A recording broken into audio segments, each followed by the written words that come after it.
प्रिय विद्यार्थियों, मैं डॉक्टर नवनीत शर्मा, सह आचार्य संस्कृत, राजकीय कन्या महाविद्यालय बयाना। आज हम स्वाभिमान प्रशंसा भर्तृहरिकृत नीति शतकम की स्वाभिमान प्रशंसा से संबंधित श्लोकों का अध्ययन करेंगे। इससे पूर्व के वीडियो में हम स्वाभिमान प्रशंसा से संबंधित चर्चा कर चुके हैं। इसी क्रम को आगे बढ़ाते हुए आज हम आगे के श्लोकों के संबंध में परिचर्चा करेंगे।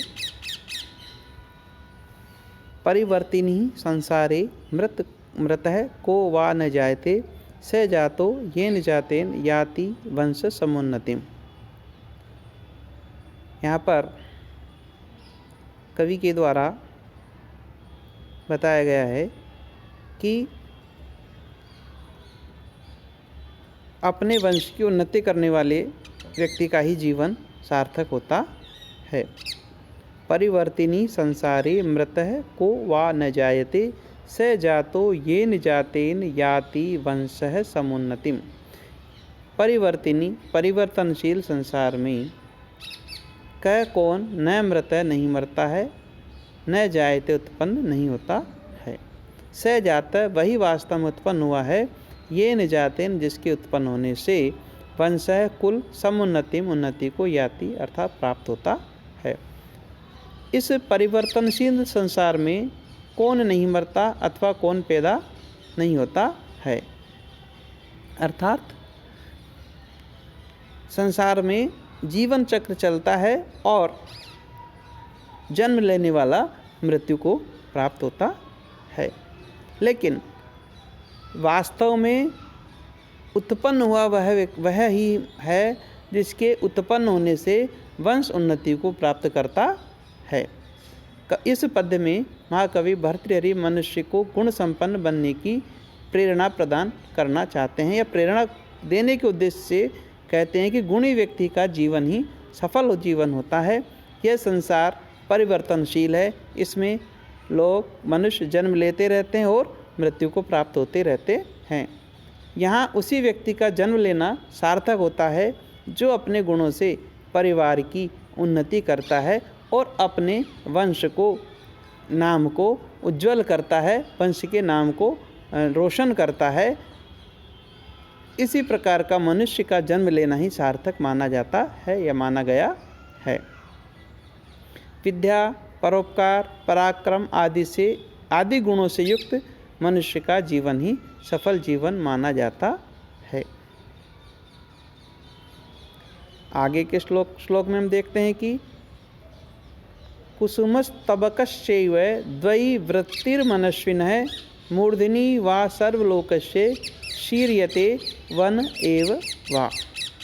स्वाभिमानी व्यक्तियों का स्वभाव का वर्णन किया गया है कि कुसुमस्तबकश्चैव द्वयी वृत्ति मनुष्विनः मूर्धनि वा सर्वलोकस्य शीर्यते वन एव वा।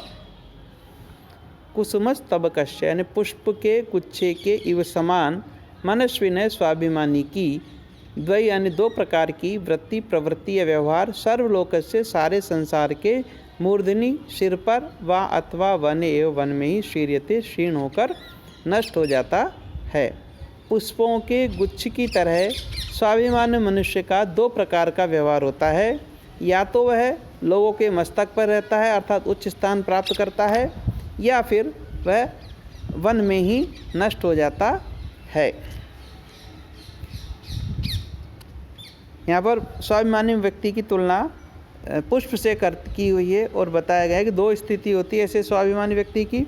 या तो वह अपने सामर्थ्य से, अपने शौर्य से, अपने पराक्रम से, अपने गुणों के कारण उच्च स्थान को प्राप्त करता है, या फिर जन सामान्य की तरह अज्ञात बना हुआ ही समाप्त हो जाता है। जैसे पुष्प या तो माला में गुंथित होकर के श्रेष्ठ जनों के सिरों का आभूषण बनता है, या वन में अपने वृक्ष में ही जीर्ण क्षीण हो जाता है। कहने का स्वाभिमानी व्यक्ति अपनी योग्यता वह क्षमता के अनुरूप किसी तुच्छ पद को स्वीकार नहीं करता है। आगे के श्लोक में हम देखते हैं कि संतन्येऽपि बृहस्पति प्रभृतये संभाविता पंचशः तान प्रत्येष विशेष विक्रम रुचि राहुर्न वैरायते द्वावेव ग्रसते दिवाकर निशा प्राणेश्वरौ भास्वरौ भ्रातः पर्वणि पश्य दानवपति शीर्षावशेष आकृति। जो पराक्रमशाली मनुष्य होते हैं वे अपने समकक्ष तेजस्वी लोगों से ही टक्कर लेते हैं या उनसे ही बराबरी करते हैं। वे कभी दुर्लभ लोगों पर प्रहार नहीं करते हैं, दुर्बल लोगों पर प्रहार नहीं करते हैं। इसी बात को यहाँ पर राहु के उदाहरण के द्वारा स्पष्ट करते हुए कवि कहते हैं कि संतन्ने अपि बृहस्पति प्रभृतयः संभाविता पंचशः तान प्रत्येषः विशेष विक्रम रुचि राहुर्न वैरायते द्वावेव ग्रसते दिवाकर निशा प्राणेश्वरौ भास्वरौ भ्रातः पर्वणि पश्य दानवपति शीर्षावशेष आकृति। अन्य अपि दूसरे भी बृहस्पति प्रभृते बृहस्पति आदि संभाविता सम्मानित पंचसा 5-6 ग्रह हैं। विशेष विक्रम रुचि विशेष पराक्रम में रुचि रखने वाला ऐसा राहु, यह राहु तान प्रति उनके प्रति न वैरायते वैर नहीं करता है। शीर्षावशेष आकृति सिर मात्र आकृति वाला दानवपति दानवराज राहु दो भास्वरौ चमकीले दिवाकर निशा प्राणेश्वरौ सूर्य और चंद्रमा ग्रहों को एवं ही पर्वणि अमावस्या या पूर्णिमा के अवसर पर ग्रसित करता है। भ्रातः हे भाई पश्य देखो, यद्यपि बृहस्पति इत्यादि दूसरे भी 5-6 प्रसिद्ध ग्रह हैं 5-6 प्रसिद्ध ग्रह हैं, लेकिन विशेष पराक्रम में रुचि रखने वाला यह राहु उन 5-6 ग्रहों से वैर नहीं रखता है।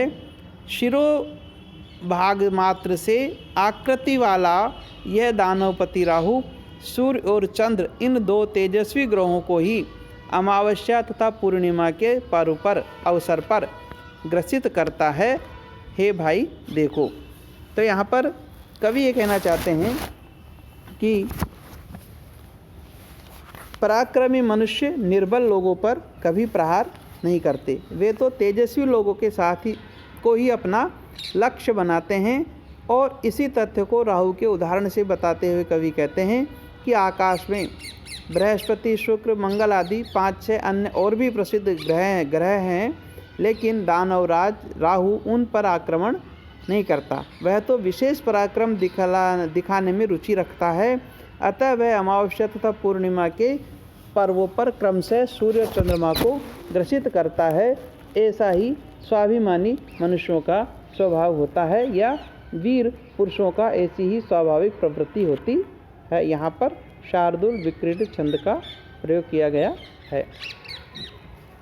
आगे इसी क्रम को बढ़ाते हुए कवि कहते हैं कि वहति भुवन श्रेणी शेष फणा फलक स्थिता कमठपतिना मध्ये पृष्ठम सदा स च धार्यते तमपि कुरुते क्रोधाधीनम पयोधिरनादरात् अह महताम ही सीमान चरित्र विभूतये। इस संसार में एक से बढ़कर एक सामर्थ्य वाले महापुरुष हैं। इसी तथ्य को उदाहरण के द्वारा कवि ने प्रस्तुत किया है कि वहति भुवन श्रेणी शेष फणा फलक स्थितां कमठपतिना मध्ये पृष्ठम सदा स च धार्यते तमपि कुरुते क्रोधाधीनम पयोधिर अनादरात् अह महताम नि सीमान चरित्र विभूतये। शेष अर्थात शेषनाग फणा फलक स्थिताम अपने फणों पर स्थित भुवन श्रेणी लोक समूह को वहती धारण करता है। सच और वह शेषनाग कमठपतिना कूर्मराज के द्वारा मध्य पृष्ठम पीठ पर सदा धार्यते सदा धारण किया जाता है।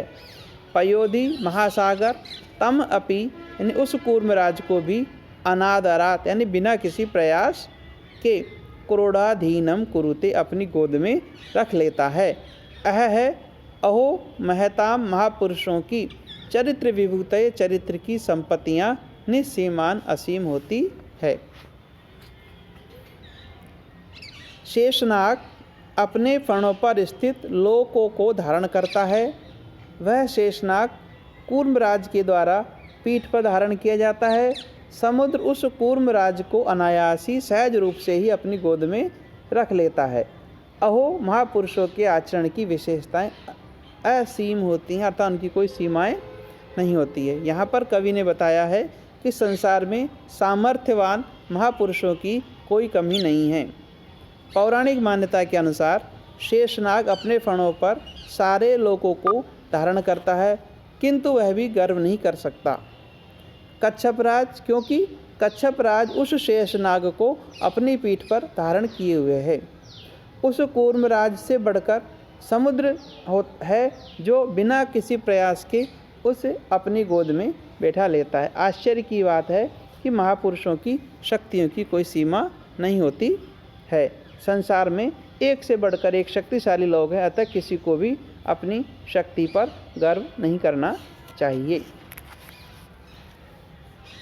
इस पद्य में हरिणी छंद का प्रयोग हुआ है।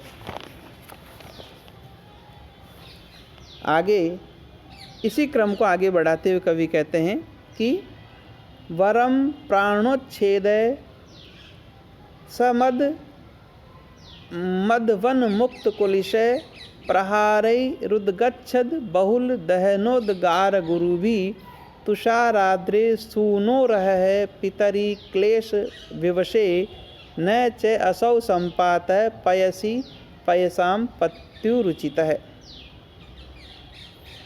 इस श्लोक में मेनाक पर्वत के उदाहरण द्वारा अपने परिजन बताया गया कि अपने परिजनों को संकट में छोड़ करके केवल अपने प्राण बचाने वाले कायर पुरुष की निंदा करता हुआ कवि कहता है कि वरम प्राणोच्छेद स मदवन मुक्त कुलिशय प्रहारै रुद्गच्छद बहुल दहनोद्गार गुरुभी तुषाराद्रे सूनो अह पितरी क्लेश विवशे न च असौ संपात पयसी पयसाम पत्युरुचित है। तुषाराद्रे हिमालय के सूनो यानी पुत्र मेनाक का उद्गच्छद बहुल दहनोद्गार गुरु भी उठती हुई अत्यधिक आग के कारण भयंकर स मदवन मुक्त कुलिश प्रहारी मदमत इंद्र के द्वारा चलाए गए वज्र के प्रहारों से प्राणोच्छेद है वरम प्राण छोड़ देना अच्छा था। हाय पितरी क्लेश विवशे पिता को संकटग्रस्त होने पर असौ यह पैसाम पत्यु समुद्र के पैसी जल में संपात है छिप जाना न उचित नहीं था। हिमालय के पुत्र मेनाक का उठती हुई तेज आग की ज्वालाओं से भयंकर मदमत इंद्र के द्वारा प्रयुक्त वज्र के प्रहारों से प्राण छोड़ देना अच्छा था, लेकिन किंतु अपने पिता के संकटग्रस्त होने पर आत्मरक्षा के लिए समुद्र के जल में छिप जाना उचित नहीं था। कवि के कहने का अभिप्राय है कि अपने माता पिता पूज्यजनों को संकट में छोड़कर केवल अपने प्राणों की रक्षा करने की चेष्टा करना तुच्छता का द्योतक होता है। ऐसी स्वार्थ भावना अनुचित है। इस तथ्य को पौराणिक प्रतीक कथा के माध्यम से कवि ने स्पष्ट किया है कि जब इंद्र ने पर्वतों के पंख काटना शुरू किया तब मेनाक पर्वत प्राण रक्षा अपने प्राणों की रक्षा करने के लिए पलायन करना उचित नहीं था। यदि वह इंद्र के आग उगलने वाले भीषण वज्र प्रहारों से प्राण छोड़ देता तो श्रेष्ठ रहता, किंतु अपने पिता पर्वतराज हिमालय को विपत्ति में छोड़ करके स्वयं समुद्र में छिप जाना नितांत अनुचित था। मनुष्य लोग आत्मरक्षा की चिंता नहीं करते, पहले अपने परिवार को बचाने की चेष्टा करते हैं। यहाँ पर कवि ने कायर लोगों की निंदा की है और मनुष्य लोगों की प्रशंसा की है कि यदि अपने परिवार के प्राणों की रक्षा करते हुए भी वह प्राण को त्याग दे तो वह ज़्यादा श्रेष्ठ होता है, न कि अपने प्राणों की रक्षा करने के लिए स्वयं परिवार को संकट में छोड़ करके और चला जाए या कहीं छिप जाए। तो ऐसा करना कायरता का प्रतीक होता है। इसलिए स्वाभिमानी पुरुष कभी भी अपने प्राणों की चिंता नहीं करते हैं और अपने परिवार को, अपने समाज को, अपने देश को बचाने में संलग्न होते हैं। यत् चेतनो अपि पादै स्पृष्ट प्रज्वलति स वितुरिनिकान्तः तत् तेजस्वी पुरुष परकृत निकृतिम कथम सहते। स्वाभिमानी व्यक्ति कभी भी अपने अपमान को सहन नहीं करता है। इसी बात को सूर्यकांत मणि के उदाहरण से कवि ने स्पष्ट किया है। यत् अचेतनो अपि पादै स्पृष्ट प्रज्वलति सवितु इनकान्तः तत्तेजस्वी पुरुष परकृत निकृतिम कथम सहते। यत् जबकि अचेतन अपि निर्जीव भी इनकांत सूर्यकांत मणि सवितुम सूर्य के पाद यानी चरण तुल्य किरणों से इस पृष्ठ छुआ गया प्रज्वलित हो उठता है, तब तेजस्वी पुरुष स्वाभिमानी मनुष्य पर कृत निकृतिम दूसरों के द्वारा किए गए अपमान को कथम सहते कैसे सहन कर सकता है।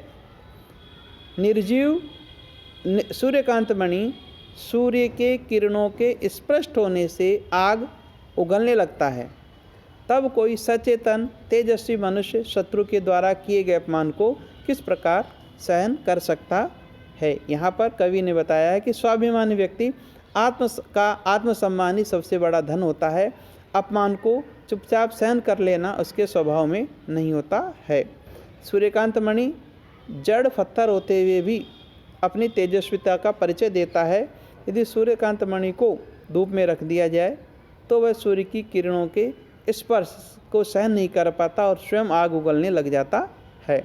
जब जड़ या अचेतन सूर्यकांत मणि की यह स्थिति है तो स्वाभिमानी तेजस्वी पुरुष चेतन होकर के शत्रुकृत अपमान को किस प्रकार सहन कर सकता है। अर्थात अपमान सहन करना कायर पुरुषों की प्रवृत्ति में होता है, स्वाभिमानी वीर पुरुषों के स्वभाव में ऐसा नहीं होता है। सिंह शिशुरपि निपतति मद मलिन कपोल भित्तिषु गजेषु प्रकृतिरियं सत्वतां न खलु वय तेजसो हेतु।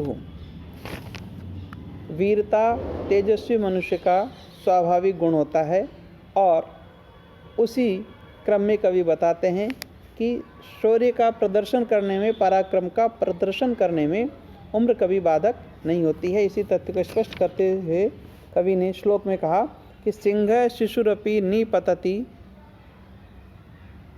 मद मलिन कपोल भित्तिषु गजेषु प्रकृतिरियं सत्वतां न खलु वय तेजसो हेतु। शिशु अपि बालक भी सिंह शेर मद मलिन कपोल भित्तिषु मद जल से मलिन कपोलों वाले गजेषु यानी हाथियों पर निपतति यानी आक्रमण कर देता है। इयम यह सत्वताम बलशालियों की प्रकृति अर्थात स्वभाव है। वह तेज से वह यानी अवस्था तेज से तेज का हेतु न कारण नहीं होती, खलु निश्चय ही। सिंह का शावक शेषव अवस्था में भी पराक्रमी होता है। वह मत वाले हाथियों पर टूट पड़ता है, चाहे वे कितने ही विशालकाय क्यों न हो। ऐसा शौर्य बलवान लोगों का स्वाभाविक गुण होता है। इस प्रकार का शौर्य दिखलाना, पराक्रम दिखलाना बलवान मनुष्यों का स्वाभाविक गुण होता है। छोटी या बड़ी उम्र तेजस्विता का कारण नहीं होती। कायर तो बड़ी उम्र में भी कायर ही होता है, जबकि वीर पुरुष बचपन में भी अपूर्व शौर्य का धनी होता है, अपूर्व शौर्य का प्रदर्शन करता है।